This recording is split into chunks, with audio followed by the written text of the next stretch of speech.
আমরা 2024 এর software install করার জন্য প্রথমে আমাদের ভাইরাস এন্ড থ্রেট প্রোটেকশন যে অপশনটি আছে এটি আমরা বন্ধ করে দিব। এটি বন্ধ করার জন্য ভাইরাস এন্ড থ্রেট প্রোটেকশন আমরা ক্লিক করব। ক্লিক করার পরে virus and threat protection 2 number যে অপশন আছে ম্যানেজ সেটিং, আমরা ম্যানেজ সেটিং এ ক্লিক করব। ম্যানেজ সেটিং এ ক্লিক করার পরে এখানে মোট 5টি অপশন অন করা থাকে। প্রত্যেকটি অপশন হচ্ছে আপনি এখানে অফ করে দিবেন। ঠিক আছে? প্রত্যেকটি অপশন আপনার এখানে অফ করে দিতে হবে, আদারওয়াইজ আপনার সফটওয়্যারটা ইনস্টল হবে না।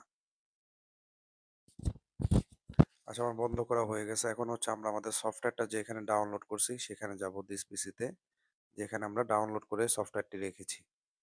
আমাদের এই সফটওয়্যারটি হচ্ছে আমাদের ডি ফোল্ডারে রাখা আছে, তাই আমরা ডি ফোল্ডারে গেলাম এবং এখান থেকে 2024 এর যে সফটওয়্যারটি আছে অটোক্যাডের, আমাদের ওই যে প্রথমে যে সফটওয়্যারটি আছে এখানে আমরা ক্লিক করব। ডাবল ক্লিক করার পরে এখানে রান নামে একটি অপশন আসবে, আমরা রানের উপরে ক্লিক করলে আমাদের সফটওয়্যারটি এক্সট্রাক্ট ভিতরে হবে।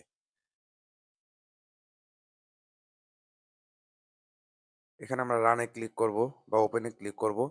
ওপেনে ক্লিক করার পরে এখানে দেখবেন সেটআপ অ্যাপ্লিকেশন নামে একটা অপশনস এখানে আছে, ঠিক আছে? সেটআপ অ্যাপ্লিকেশন যেটা আছে এখানে ক্লিক করে রানের মধ্যে ক্লিক করবেন, বা রান অনেক সময় চায়, অনেক সময় এটা নাও চাইতে পারে। তো এখানে হচ্ছে প্রিপেয়ারিং হবে আপনার যে ফাইলগুলো আছে ইনস্টল হওয়ার জন্য।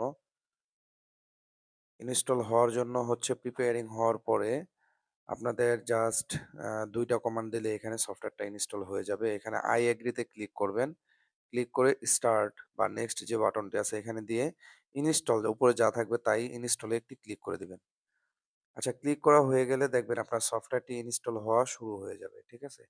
এখানে একটি খুবই গুরুত্বপূর্ণ বিষয় মাথায় রাখবেন, সেটি হচ্ছে কখনোই আপনি সফটওয়্যার ইনস্টল হওয়ার পরে রিস্টার্ট চাইলে এখানে রিস্টার্ট দিবেন না বা নট নাও দিবেন না। ঠিক আছে? বা সফটওয়্যার ওপেন করবেন না। এখানে যে ক্র্যাকের একটি ফাইল আছে, এই ক্র্যাক ফাইলটি আপনাকে কিন্তু এখানে পেস্ট করতে হবে এবং কিভাবে করবেন এই প্রসেসটিও আমরা দেখব ইনশাআল্লাহ।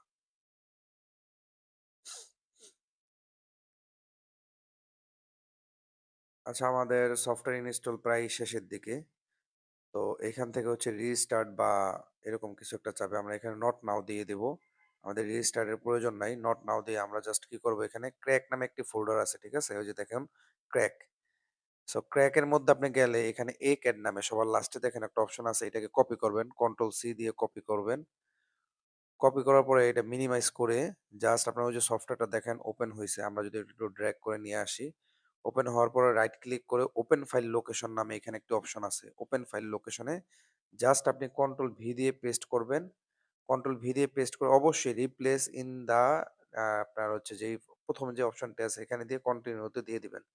কখনো এখানে স্কিপ করবেন না, ঠিক আছে? কন্টিনিউর মধ্যেই ক্লিক করবেন। কন্ট্রোল ভি দিয়ে পেস্ট করে কন্টিনিউ তে ক্লিক করবেন। আচ্ছা, হয়ে গেলে এখন যদি আমরা সফটওয়্যারটা ওপেন করি, দেখবো যে আমাদের সফটওয়্যার কার্যক্রম খুব সুন্দর সহজভাবেই হয়ে যাবে ইনশাল্লাহ। তো এখানে যেহেতু আমাদের এর আগেও ২০০৭ এর একটি সফটওয়্যার ইনস্টল করা আছে, তাই আমরা এখানে ক্লিয়ার অল দিয়ে অথবা আমাদের সিলেক্ট অল দিয়েও আমরা এখানে টিক চিহ্ন দিতে পারি। এটা কোনো মার্জ ফাইল না। আমাদের এখানে কোনো প্রবলেম হবে না। আচ্ছা, এই যে আমাদের সফটওয়্যার এখানে হচ্ছে ওপেন বা লোড নিচ্ছে। লোড নেওয়ার পরে আমরা আমাদের সফটওয়্যার ওপেন হওয়ার পরে আমাদের কিছু ফরম্যাট এলিমিনেশন চেঞ্জ করতে হবে বা আমাদের অপশনগুলোকে নতুনভাবে সাজাতে হবে। ঠিক আছে? তো এটা আপনি চাইলে ২ মিনিটের মধ্যে করে নিতে পারবেন এবং এটার জন্য আমাদের একটি ফুল ভিডিও দেওয়া রয়েছে। সেটি হচ্ছে অল ফরম্যাট সেটিং বা অল ইউনিট সেটিং নামে একটি আমাদের ২ নাম্বার ক্লাসে দেওয়া আছে। এখান থেকে ওপেন হওয়ার পর আমরা নিউ তে ক্লিক করলাম। নিউ তে ক্লিক করার পর আমাদের ১ম কাজ হচ্ছে ওপি এন্টার দেওয়া। অপশনটাকে রিসেট করা। ঠিক আছে? ওই যে আমরা প্রোফাইলে যাবো, যাওয়ার পরে রিসেট ক্লিক করে ইয়েস এ দিব। আচ্ছা, এটা আমি একটু দ্রুত দেখাচ্ছি কিন্তু আমাদের এটার সম্পূর্ণ প্রসেস ভিডিওটা কিন্তু আমাদের দেওয়া আছে। জাস্ট এটা হচ্ছে সফটওয়্যারটা যে আমাদের ওপেন হইছে বা ইনস্টল হইছে, এটা জাস্ট দেখার জন্য কিন্তু আমাদের এই প্রসেসটি আমরা দেখাচ্ছি। তো এখান থেকে আমাদের উপরে শেয়ারের বাম পাশে একটি অ্যারো চিহ্ন আছে। এখান থেকে শো মেনু বার দিলে আপনি ওখানে উপরে একটা টুলবার পেয়ে যাবেন। ওই যে দেখুন আমাদের একটি বার এখানে ওপেন হইছে। ওকে? এখান থেকে টুলসে গিয়ে যদি আমরা টুলবারে যাই, টুলবারে যাওয়ার পরে অটোক্যাড, অটোক্যাডে যাওয়ার পর আমরা যদি এখানে ড্র তে ক্লিক করি তাহলে দেখুন আমাদের বাম পাশে একটি সাইড বার কিন্তু এসে পড়ছে।